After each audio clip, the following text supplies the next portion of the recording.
Okay, I want to share the answer to a question that comes up in the home buying process a lot, and that is what are closing costs and who pays them? So watch to the end and I'll answer this question for you. So closing costs are fees that you have to pay in order to purchase the house. And the majority of the closing costs come from your mortgage lender.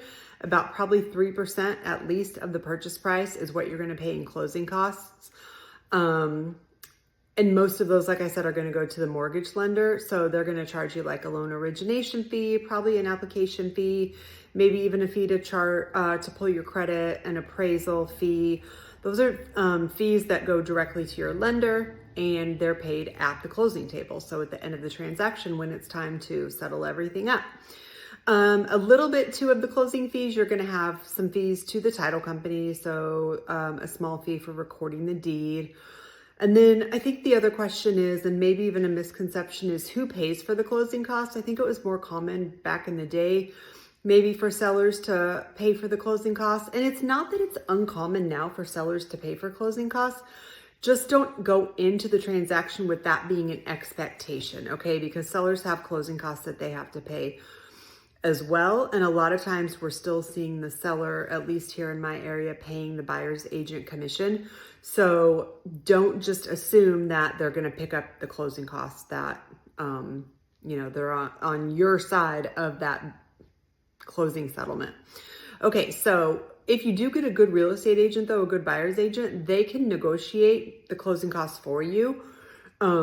Sometimes you might have to up the purchase price a little bit to cover those closing costs, but that's why having a good buyer's agent who can have a conversation with you at the beginning of the transaction, at the beginning of the relationship, to determine like how much money do you have saved for closing costs in your down payment?